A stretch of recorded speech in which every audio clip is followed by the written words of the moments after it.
আসসালামু আলাইকুম ওয়া রাহমাতুল্লাহি ওয়া বারাকাতুহু। 10 মিনিটে টাকা পাবেন।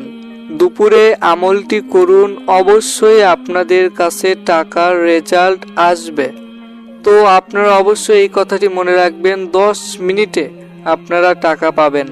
তো আপনাদের এই আমলটি করতে হবে দুপুরে ছাড়া কিন্তু এই আমলটি অন্য কোনো সময় করলে হবে না। এই আমলটিরও কিছু নিয়ম রয়েছে, প্রত্যেকটি আমলের মতো সেই নিয়মগুলো মেনে আপনাদের এই আমলটি করতে হবে। তো আপনারা যদি এই আমলটি করে রেজাল্ট পেতে চান তাহলে অবশ্যই আপনাদেরকে এই আমলটি একটু কষ্ট করে করতে হবে।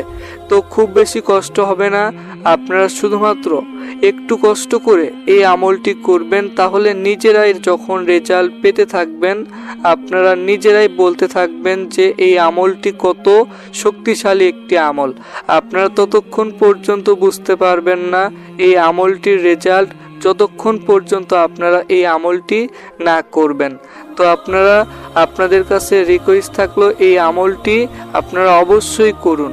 আপনারা যদি এই আমলটি সঠিকভাবে শুদ্ধভাবে করতে পারেন তাহলে 10 মিনিটে আপনারা টাকা পেয়ে যাবেন। তো আপনাদের এই আমলটি কিভাবে করতে হবে, আপনারা এই আমলটি ছেলে মেয়ে ছোট বড় সকলেই একই নিয়মটিতে এই আমল করবেন। আপনারা ছেলে মেয়ে ছোট বড় সকলেই এই আমলটি করতে পারবেন এবং সকলেই আপনারা রেজাল্ট পেয়ে যাবেন। তো আপনারা এখনও এই ভিডিওটিতে যারা লাইক দেননি অবশ্যই আপনারা লাইক দিবেন, আর আপনারা এখনও এই চ্যানেলটি যারা সাবস্ক্রাইব করে রাখেননি এইরকম আর নতুন নতুন আমলের ভিডিও পেতে অবশ্যই আপনারা চ্যানেলটি সাবস্ক্রাইব করে রাখবেন। আর আপনারা আগে থেকে চ্যানেলটি যারা সাবস্ক্রাইব করে রেখেছেন আপনাদের জন্য অনেক অনেক ভালোবাসা রইল। এই আমলটি যদি আপনারা প্রতিদিন করেন তাহলে আপনারা প্রতিদিনই এই আমলটি করার পর থেকে রেজাল্ট পাবেন। শুধুমাত্র আপনাদের একটি কষ্ট করতে হবে। একটি কষ্ট হলো যে আপনারা দুপুরে একটু কষ্ট করে সময়টি বেছে নিয়ে আপনারা এই আমল করবেন। আপনারা অনেকেই হয়তো দুপুর বেলাতে ব্যস্ত থাকবেন, তো আপনারা শুধুমাত্র 5 থেকে 10 মিনিট আপনাদের সময় লাগবে এই আমলটি করার জন্য। শুধুমাত্র আপনারা এটুকু সময় বেছে নেবেন দুপুরে এই আমলটি করার জন্য, তাহলেই হবে। তো আপনারা এটুকুই কষ্ট করবেন, করার পর এই আমলটি করবেন ইনশাআল্লাহ। তারপর আপনারা অবশ্যই নিজেরাই দেখতে থাকবেন কিভাবে আপনাদের কাছে টাকা আসে, আপনারা অবশ্যই টাকা পাবেন।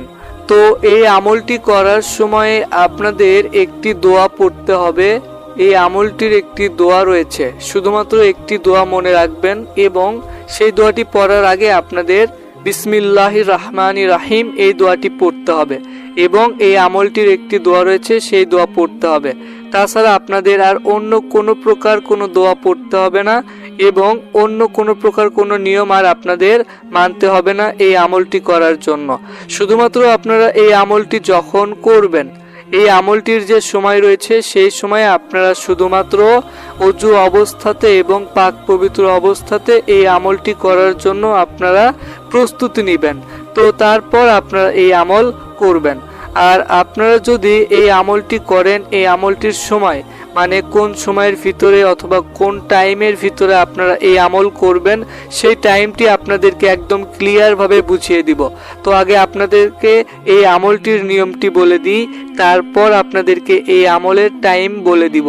তো আপনারা এই আমলটির যে দোয়া রয়েছে, আপনারা যখন এই আমলটির দোয়া পড়বেন তো কোন সেই দোয়াটি আমি আপনাদের সুবিধার জন্য এখন মাত্র 3 বার উচ্চারণ করে শোনাবো। আপনারা অবশ্যই মনোযোগ দিয়ে এই যে দোয়া উচ্চারণ করে শোনাবো আপনারা মনোযোগ দিয়ে শুনবেন এবং আপনাদেরকে উচ্চারণ করে শোনাবো। আপনারা চাইলে এইখান থেকে আমি যে উচ্চারণ করে শোনাবো এখান থেকে মুখস্থ করে নেবেন। তো আমি আপনাদেরকে এখন 3 বার উচ্চারণ করে শোনাচ্ছি। ফা ইন্নাল্লাহা গাফুরুর রাহিম। দোয়াটি আমি আবারও বলছি, ফা ইন্নাল্লাহা গাফুরুর রাহিম, ফা ইন্নাল্লাহা গাফুরুর রাহিম। এটি হচ্ছে এই আমলটির দোয়াটি খুবই ছোট দোয়া। আপনারা এই দোয়াটি ছোট থেকে বড় সকলেই খুব সহজেই আপনারা মুখস্থ করে নিতে পারবেন, কেননা দোয়াটি এত ছোট যে আপনারা বাচ্চারাও চাইলে এই দোয়াটি খুব সহজে মুখস্থ করে নিতে পারবেন। তো আমি আপনাদের সুবিধার জন্য একটু পর দোয়াটি স্ক্রিনে বাংলা লেখা এবং আরবি লেখা দিয়ে দিব, আপনারা চাইলে সেখান থেকে দেখে মুখস্থ করতে পারেন। এবং আপনাদেরকে যে 3 বার উচ্চারণ করে শোনালাম, আপনারা চাইলেও এই যে উচ্চারণ করে শোনালাম সেটা শুনে শুনে আপনারা মুখস্থ করে নিতে পারেন। তো এখন আপনাদেরকে এই আমলটির যে শুরু থেকে শেষ পর্যন্ত নিয়ম রয়েছে সেই নিয়মটি এখন বলে দিই। আপনারা এই আমলটি করার সময় উযু অবস্থাতে, পাক পবিত্র অবস্থাতে এই আমলটি করার জন্য প্রস্তুতি নেবেন। তারপর প্রথমে আপনারা শুধুমাত্র 21 বার, মনে রাখবেন, শুধুমাত্র 21 বার বিসমিল্লাহির রহমানির রহিম পড়বেন। শুধুমাত্র 21 বার বিসমিল্লাহির রহমানির রহিম পড়া যখন আপনাদের শেষ হয়ে যাবে, তারপরে আপনারা এই আমলটির যে দোয়া রয়েছে সেই দোয়াটি পড়বেন। তো আপনারা যদি মঙ্গলবার এবং শুক্রবার এই 2 দিন যদি আপনারা এই আমলটি করেন, তাহলে অবশ্যই আপনাদেরকে এই আমলটি করার আগে একটি গুরুত্বপূর্ণ নিয়ম রয়েছে এই আমলের, সেই নিয়মটি মানতে হবে। তো আপনারা এই আমলটি চেষ্টা করবেন প্রতিদিন করার। যদি প্রতিদিন আপনারা এই আমলটি করেন তাহলে ইনশাআল্লাহ আপনারা প্রতিদিনই এই আমলটি করার পর রেজাল্ট পাবেন। আপনারা অবশ্যই প্রতিদিন এই আমলটি করবেন।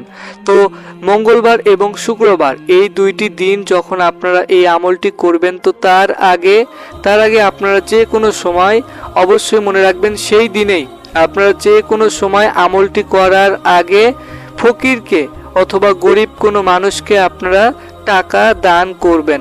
আপনাদের সামর্থ্য অনুযায়ী টাকাটি দান করবেন। তো আপনারা যখন এই আমলটি করবেন তার আগে শুধুমাত্র মঙ্গলবার এবং শুক্রবার এই 2টি দিনে এই নিয়মটি মানবেন। আর বাকি যে দিনগুলো রয়েছে সেই দিনগুলোতে আপনাদের এই নিয়মটি মানতে হবে না। আশা করি বুঝতে পেরেছেন। তো আপনাদের এইভাবে এই আমলটি করতে হবে। আর আপনারা যখন এই আমলটির দোয়া পড়বেন সেই সময় শুধুমাত্র স্ক্রিনে এখন এই যে দোয়াটি দেখতে পাচ্ছেন, প্রথমে আপনারা বাংলা লেখা এবং তার উপরে আপনারা দেখতে পাচ্ছেন আরবি লেখা। তো আপনারা এখান থেকে দোয়াগুলো দেখে খুব সহজেই মুখস্থ করে নিতে পারবেন।